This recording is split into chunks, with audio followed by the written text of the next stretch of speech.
Alikho lishona lingenazo ezalo emkela kenazi ezihamba phambili namuhla. Kubungazwe lwamaphoyisa eThekwini awe-EFF avele enkantolo yaseRichards Bay kanti sadesmo imashele ekolishi lasemajuba. Izindaba ze 1KZN uzifundela usiyabonga wakadumani nabezulu lidume esandlwane siyakhuleka.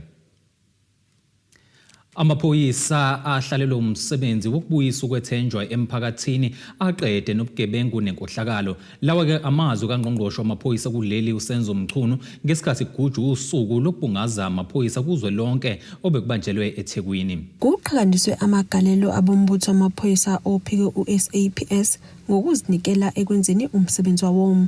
Ungqongqoshe walombutho kuleli uxwayise labo abacabanga ukuthi lo mbutho sewabantekenteke. Umbutho wamaphoyisa ubongwa uhulumeni egameni lomphakathi wonke waseNingizimu Afrika.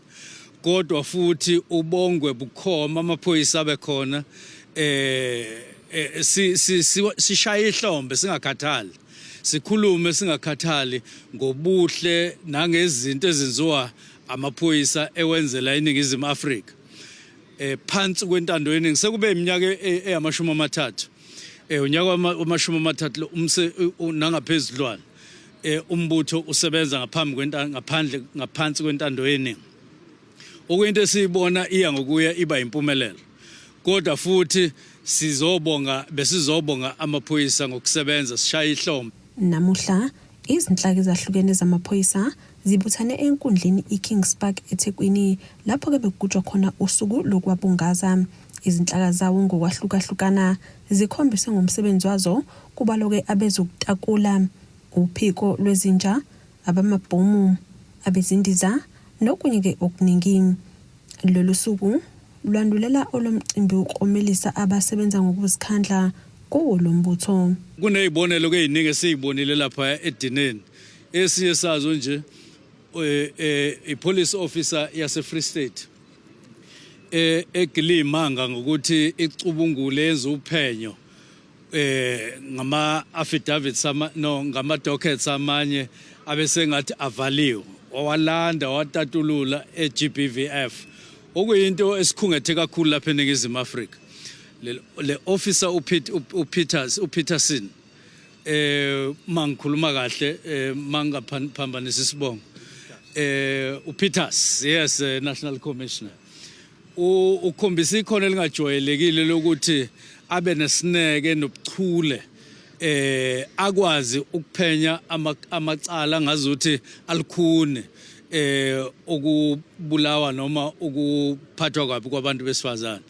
Abadonsa abantu ababophe badonsa iminyaka emajele okuyinto esiyenzeke iyaphinda ngenza isibonelo nje sokuthi yini asenze into esicabanga senze into esivele yenzekile ukubabonga nokuqhakambisa umsebenzi wabo. Umchunu uvumile ukuthi ke kusekhona lapho kudinga khona ukulungiswa.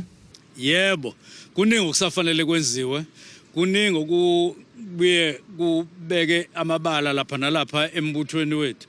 Kodwa akuyona inhloso yethu le. Inhloso yethu ukuchumisa lokho okuhle okwenzakalayo okuya phambili ukubona umphakathi nokunconywa umphakathi. Usuku lwethu ke kusukela ngoLwesihlanu kuze kube umgqibelo kuze kube isonto kuze kube namhlanje hayi lube lesikhathi nje sisibe naso la zibe impumelelo kakhulu. Members zombutho wa South Africa mabazi manje ukuthi uhulumeni waseNingizimu Afrika ubasekela ngokugcwele. Umphakathi waseNingizimu Afrika ubasekela ngokugcwele kodwa mabenze kahle. Eyintabeni ze1KZN TV kube kuntombi khona Mvubu ngeseThekwini. Avele enkantolo kaMantshi yaseRichards Bay amalungu eqembu le-EFF amahlanu ukuzofaka isicelo sebheyili. Laba ke kubalwa kubo nosomlomo waleli qembu esifundazweni kwaZulu Natal uMongezi Thwala abhekene ke namacala amathathu elokudala udlame emphakathini, ukucekela phansi impahla kanye nelokushaya. Lokhu kuza kumumva kokuthi baboshwa ngoLwesihlanu ngesonto ledlule kulandela ukuba kade iqembu le-EFF kwaZulu Natal libambe umbhikisho owabe ubheke ehhovisi kamasipala uMhlathuze eRichards Bay bacekela phansi impahla. Lihlasela usuku lakusasa icala libhekene namalungu amahlanu eqembu le-EFF okubala kuwona nohlalo weqembu esifundazweni KwaZulu-Natal uMungezi Thwala labo bevele enkantolo kamantshi yaseRichards Bay. Ukuboshwa kwabo okulandela kumbhikisho weqembu le-EFF wangesonto elidlule lapho-ke amalungu aleli qembu angena ngodliye emahhovisi kamasipala uMhlathuze balimaza impahla.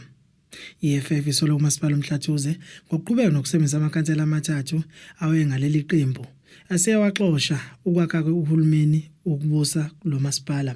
Nobhala weqembu le-EFF KwaZulu-Natal uNkululeko Ngubane uthi amalungu abo amsulwa awanacala. Not apologizing for anything. If we are to do it again, we'll do it. Because this is not a Stockfell this. You just come here. There is no case. By the way, the provincial chairperson is arrested for being a leader of the EFF. There is no case. They said you are just being arrested for being a leader of the EFF. So they must bring it on. They must bring it on. If you think you've got power, you are going to use it against us, bring it on. Let's see. The masses against the elite. Amalungu e-EFF amahlanu abhekene necala lokuphazamisa ukusebenza ukucikela phansi impahla kanjalo ke necala lokushaya. Leli qembu lithi libe nemhlangano eminingi nomasipala ukuzama ukuthola ke isixazululo kulolu daba oluthintela kamakhansela abo kodwa komasipala wehlulekile kubalalela. Not started any negotiations. The negotiations started when the matter was dismissed at court 5 December 2023. We've been meeting everyone, the now gone Zulu, and this one is called Mangola, the Mhlong. So we've been meeting everyone, including the mayor. That is why they can't engage us, because we've been meeting them. Because you should ask yourself why the EFF has been so patient from 5 December 2023. It's because we are law-abiding citizens. We couldn't just jump to the streets. We had to discuss this matter with all of them. Umasipala uMhlathuze uthi umthetho udlala indima yawo. Bona ngathi sekuya ngasempendulweni ukuthi okokuqala abantu okuthiwa babe ingxenye yokulinyazwa kwezinto zomkhandlu sebekwazi ukuthi ba-identifywe amaphoyisa kwazi futhi ukuthi ababambe bavele ngaphambi kwenkantolo. Well, njoba ngisho ukuthi it was so unfortunate ukuthi siyithole sikuleso sigaba sokuthi isakhiwo somphakathi esithina njengomkhandlu kuthiwa sisigade ngoba phela imali yomphakathi leya. Imantshi biphethele licala ihoxile kulindele baqhubeke kusasa kuyona le nkantolo lapho kulindele ukuba ke kuphuma khona ke isinqumo. Izindabeni zo1 KZN TV kubinkosi enhle Mthembo eRichards Bay. Isadesmo kwikolishi iMajuba TVET College ithi kuhlukunyezwa amalungelo abantu ezemfundo lokhu bakusho ngesikhathi iqhubeka umbhikisho obubanjelwe emasangweni aleli kolishi eMadadeni. Labafundi ke bathi kuyaqala ukuthi kufunwe isamba samakhulu amahlanu uma kubhaliswa baveze nokuthi ke kubhaliswa ngokwepolitiki. Lo mbhikisho ubusungethwe nabangamalungu eqembu le-IFP. Basola inhlese yezepolitiki abafundi bekolishi amajuba TVET College eMadadeni. Lokhu kuza njengoba bebemashele emasangweni aleli kolishi ngokungabhaliswa kwabafundi ngendlela efanele. Sihlangene la uzodlulisa ikhalazo zethu la khona singaneliseki ngokwe registration process nanokuthitheka ngaphakathi e-college. Indlela okwenzeka ngabafundi bavalela igate usuku lonke beme ngaphandle bengenawo amanzi okuphuza bengenawo nama toilets. So izikhalazo zethu lezo nokukhalazo ekuthenini ukuthi isystem e-college abafundi ba-apply but aba-accepta kwi-system.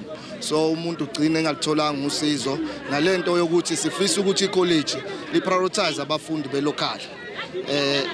Likwazi ukuthi abafundi be-local bengene bebe ne-access ukuthi be-register ngaphakathi e-college. Abahlonishwa noma abaphathi bala ngaphakathi bacheme kakhulu nenhlangano ezikhona ngenhlangano kakhulu eyakaSASCO ngoba inhlangano e-alliance ANC.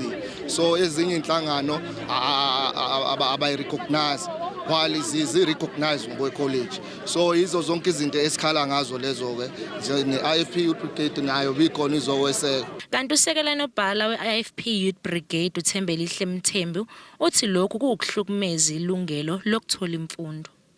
Sitholile ukuthi iSASCO ekwi-student organizations esphethe SRC sikhokhisa abafundi ukuze bethola ama-spaces ngokuqala lokho.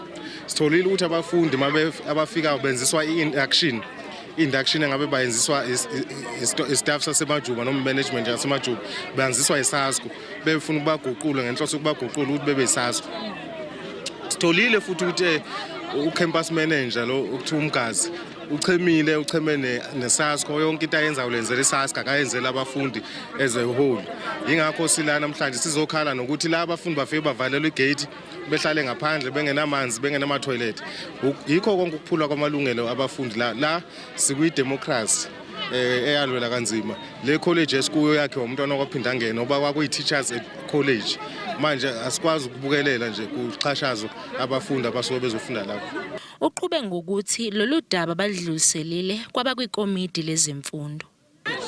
Usihlalo wethu ngenhlanhla uIFP brigade umhlonishwa uZondo uhlala kwiportfolio yakwa higher education nekwa basic education, so uyazazi ikhalo zethu sike sambrief ukuthi sine challenge efana nale lapha ecampusini, so he is aware. Siyathemba kunjengoba besilana namhlanje ngeke sasiphoqa ukuthi size sibuye. I-policy yeSADESMO is very clear. I-march is a last resort. Njengoba silana kusho ukuthi i-last resort yeSADESMO izinto eziningi sivamise ukuyisolve etafuleni. Sesitholile ke ilokhunjana i-indication yomphathi college ukuthi uyafisa ukuthi sihlangane nathi futhi bengafisa ukuthi isimo size sifike njengoba sesifike la namhlanje sizohlangana naye sithule zonke izikhalo zethu hopefully ke uzokwazi ukusilekelela going forward. Khona manjalo umnyango wezemfundo ephakeme uthi lolu daba belungakabikwa kubo kanti bazophenya bephinde bexoxisane nabafundi ukuze bezwe izikhalazo zabo. Baqhube ngokuthi bakhulumile nomphathi wesifunda kanye nothishanhloko waleli kolishi ukuze bethole ulwazi ngalolu daba. Thobeka Dladla ezindabeni ze1 KZN TV ngiseMatateni. Unogada benkampani iFundam Security ngaphansi kwenyunyane African People's Union iAPTU ngamafuphi babe nemashe nokuthula ebibhekiswe kumqashi wabo bekhala ngamahola amancane ukuncishwa imihlomulo pheceleza ama-bonuses ungafakwa kuhlelo lwe-UIF nokunye. Labo nogada ke bathi banika umqashi izinsuku eziyisikhombisa ukuthi aphendule kuhlu lwezikhalazo zabo. Lena ke imashe nokuthula yabasebenzi benkampani ama-security Fundam elisana nokungaholela kahle kwabo ungawathola amabonasi kanti okukhulu abakhala ngakho ukuthi ke lenkampani ayibalandeli imigudu efanele ngokuphatha kwekona ikakhulukazi ke izidingo zabo laba bathi ke sebeza bayikaningi ukuxoxisana nomphathi kodwa ke bahlulekile. Ngoba sesitholile ukuthi umqasha kabusane nenqubo umgomo yakwa security kunekhalazo eziningi ebhekene nabasebenzi izinto kuyizidingo zabo efanele ngabe bayathola abatholi ukwenza nje umzekelo amabonus awatholakala i-medical insurance lekhona kwa security industry abanayo ne-rate of pay indlela abakhokheleka ngayo i-opposite kwalokho kufanele kube yikona, so kungezinye zezimo ezisenza ukuthi sibe la njengoba ne-provident fund ebhekelele ukuthi makufika isikhathi sokuthi baya-retire emsebenzini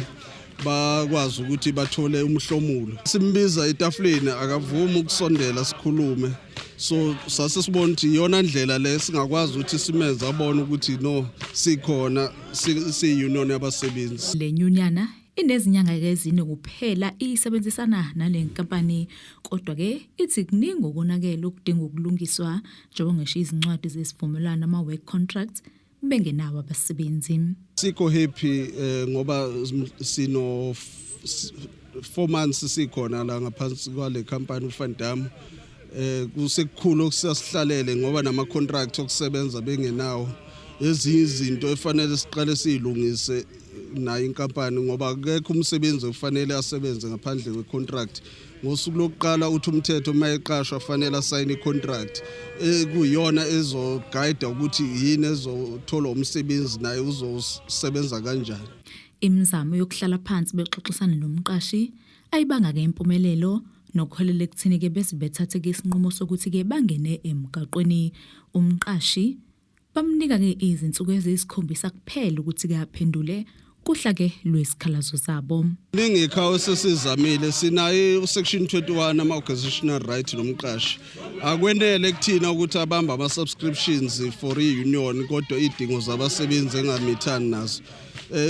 Sifuna ukumnikeza isikhathi esingango 7 days ukuthi aphendule ekhaleni zabasebenzi mangabe ukuthi akaphenduli sizobe sesithatha inyathelo eziyaphambili silandela umthetho ukuthi ikuphi umthetho othi asikwenze mangabe ukuthi akaphenduli. Lesikezi indaba zo1KZN TV ngengusamkeliswe Nqulunga ngisempangeni. Kuleli qophela ke sihlabana nali ikhefu sihlangabeze nezinye masibuya.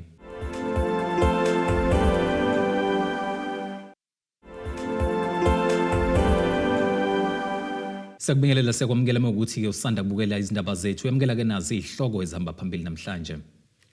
Kubungazwe lwamaphoyisa eThekwini awe-EFF avele enkantolo yase Richards Bay kanti sadesmo imashele ekolishi lasemajuba. Ababengabasebenzi benkampani yamanzi iWSSA eyanqanyulelwa inkontileka umasipala wesifunda iKing Cetshwayo ngonyaka u2020 banikele emahhovisi alomasipala eRichards Bay bathi bafuna umasipala ubabuyisele emsebenzini wabo njengokomyalelo wenkantolo wakamumva ovuna bona othi lenkampani yamiswa emsebenzini wayo ngokungekho emthethweni.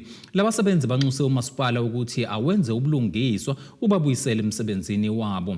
Umasipala wesifunda iKing Cetshwayo uthi uzoliphonsela inselelo lolu daba ngokudlulisela enkantolo yezokudluliselwa kwamacala.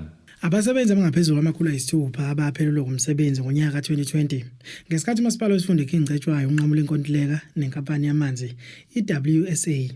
Labasebenzi bahambela amahhovisi alomkhandla eRichards Bay bathi bafuna ukubuyiselwa emsebenzini wabo ngoba balwinile icala enkantolo. Inkantolo yathi lenkampani yamiswa ke ngokungemthetho. Nakuba lenkampani ingesena inkontileka nalomasipala kodwa ke inkantolo ivuna bona ukuba ke babuyiselwe emsebenzini wabo. Labasebenzi bathi ikati leleziko banxusa umasipala ukuba ke ubabuyisele emsebenzini. Kunamhlanje ngaphansi kwa33 siyisibalo silako 24 sasha idemarcation thina asangakhona uqasheka njengalabo abaqashwe ngoma contract. Silimele kakhulu emoyeni sihambe kakhulu eKing Cetshwayo ngoba umhlathuza ubungathi awusibheki nangaso awubambi ngisho ama codes ethu abaholi basemhlathuza la eKing Cetshwayo besiza sizobamba imhlangano sikhuluma ukuthi sicela besibuyisele emsebenzini bagcina bathatha ama-CV ethu bafuna yonke into bathi okungcono bazosinika u3.5 asondele emsebenzini kuze kube namhlanje akaze bekwenze kwakhona lokho. Sibhlungu kakhulu ingakho sibonile ukuthi inkantolo makukhona lapha esinika khona amandla ukuthi sicala siyalwina igaba esezimbalwa silwina icala.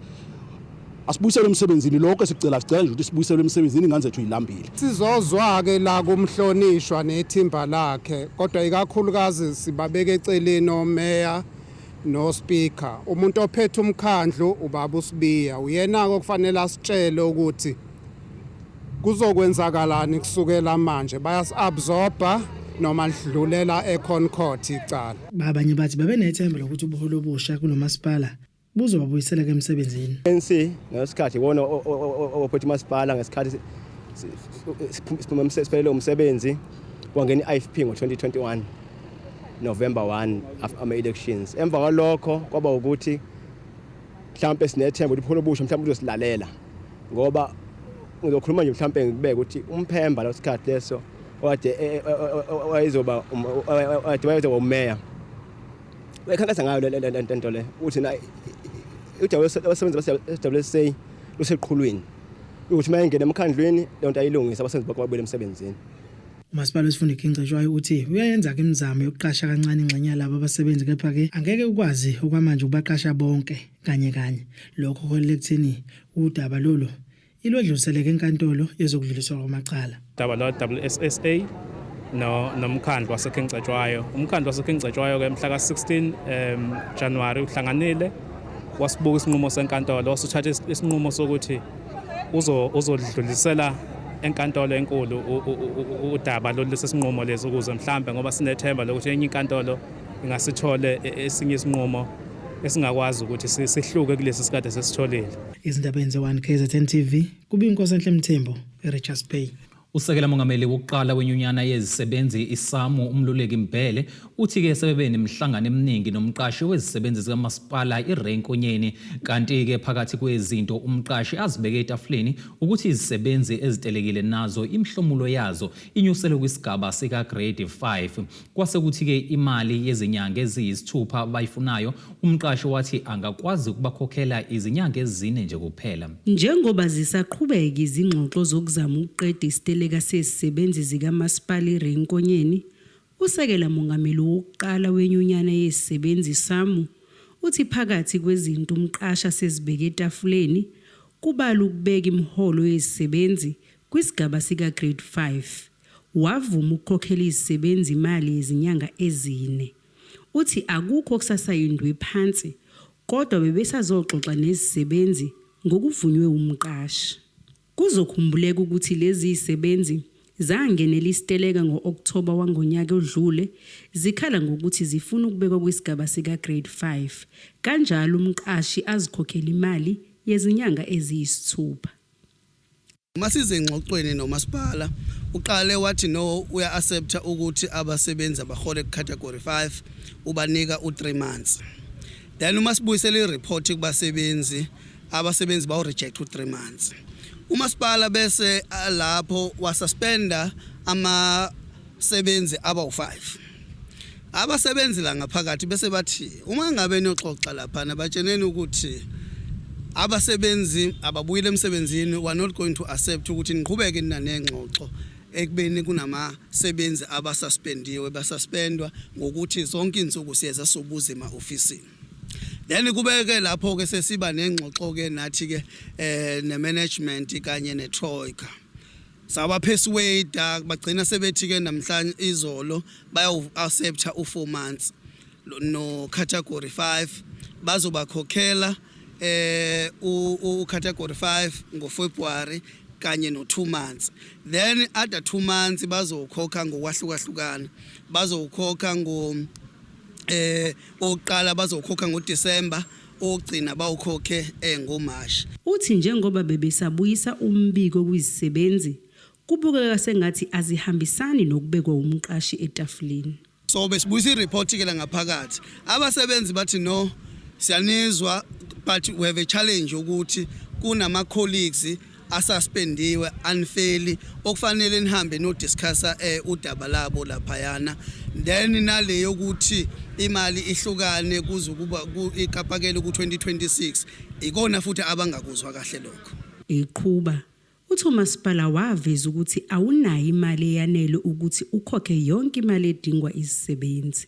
Umasipala ukhale ngokuthi akanayo imali eyanele yokuthi akhokhe yonke imali immediately. So ucela ukuthi ayikhokhe stegadi le mali. Ithweke la sifinyelele khona ukuthi sizonika report back kubasebenzi.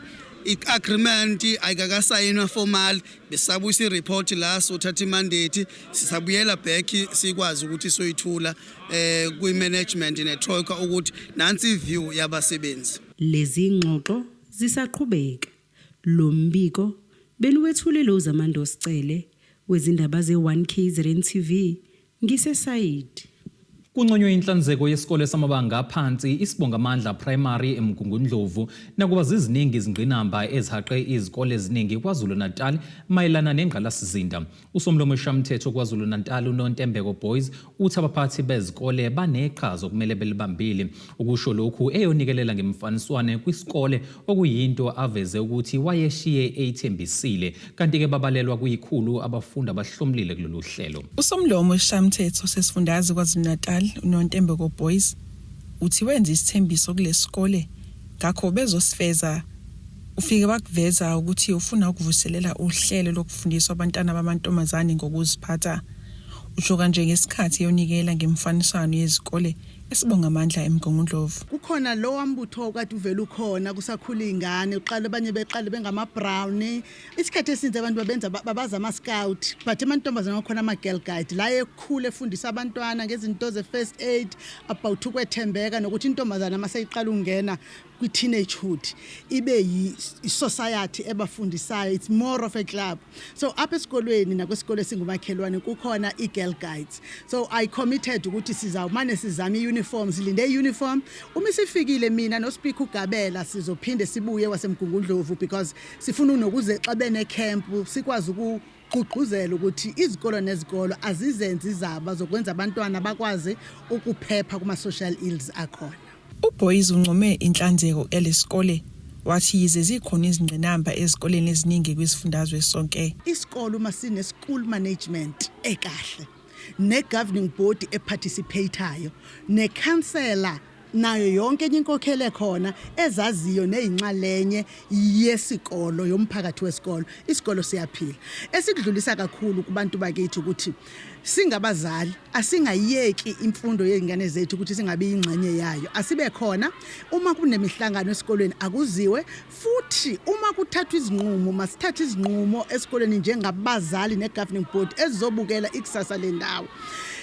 Yebo ke zisekhona i-challenges ezikhona ku-Department of Education especially kwindaba ye-infrastructure kwezinye izikolo kodwa ngeke asibonge aze saphathwa kahle isikolo. Uyazibona amagceka lesi sikolo sidala kodwa awuboni ngisho ifastela elifile awuboni ngisho ukungcola kuclean because izikolo eziphethwe kakuhle principal ne-SMT ne-governing board ziba njengalezi zikolo. Kanti enye izingqinamba kulesi sikole okanye ezikoleni eziningi zasemalokishini ukuba nabantwana abangenazo izitifiketi. Uthi ukhansela kunabantwana babantu laba bama foreigners, kunabantu baseLesotho, kunabantu bakwamanye amazwe angaphandle bahlulekeke njengama-leaders omphakathi ne-governing board ukuthi bahlale labo bantwana sekufanele baye esikoleni babacele ukuthi ababafake la esikoleni njengoba abantwana bebaningi kangaka kodwa i-challenge ebakhona bagcina labo bantwana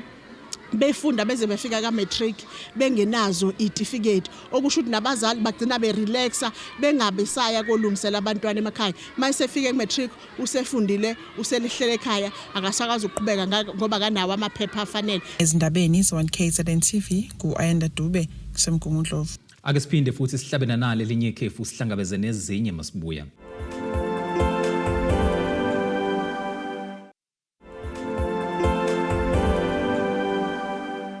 Ake siphinde sikubingelele sikwamukele ukuthi ke wena usanda kubukela izindaba zethu nazi izihloko ezihamba phambili namhlanje. Kubungazwe lwamaphoyisa eThekwini awe-EFF avele enkantolo yaseRichards Bay kanti iSADESMO imashele ekolishi lasemajuba. Kuleli qophelo ake singene sijule engosini yezomnotho.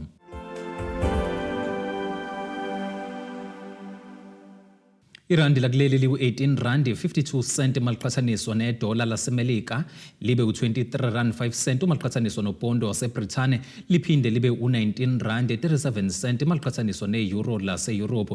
Igolide ke lona lingu-$2,754 14 cents i-ounce kuthi uwelo ngahluziwe ube u-$78 50 cents umphongolo. Ake singene sijule engosini yezemidlalo. Kusazophela izinyanga ngaphambi kokuthi isilomo seMamelodi Sundowns nebafana uThemba Mshishi Zwane sibonakala enkundleni kwazisa indlela esalimala ngayo inzima kanti ke futhi idinga ukunikwa sonke isikhathi ukuze siphole ngokwanele. UZwane oneminyaka engama-35 ubudala ugcina ukubonakala enkundleni yezemidlalo kade kudlala ibafana neCongo Brazzaville ekuhambeni ezinyangeni ezintathu ezedlule lapho alimala khona umsipha ohlanganisa izithende nesihluzu. Ngenxa ke ukuthuthuka kwezinsiza sezisetshenziswa ngodokotela bomhlaba ekulimaleni okwahlukahlukene kwabadlali bekunethemba lokuthi iSundowns izosebenzisa ukushona kwephakethe layo ukuze ke uZwane abonakale enkundleni. Kuleli qophela ke sikubhekelena nasi isibikezelo sezulu esingalindeleka.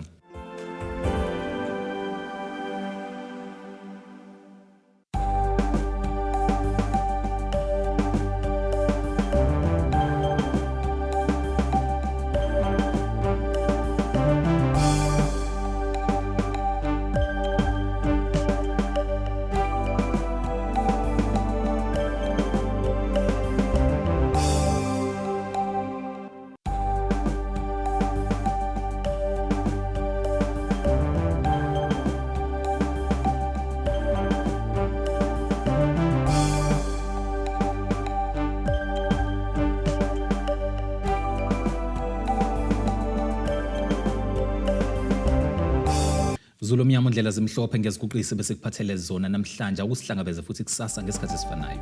Abethuli bethu bezindaba baxhaswe iThulis Bayview Bridal. Ungabashayela kulezi zinombolo ezivelile.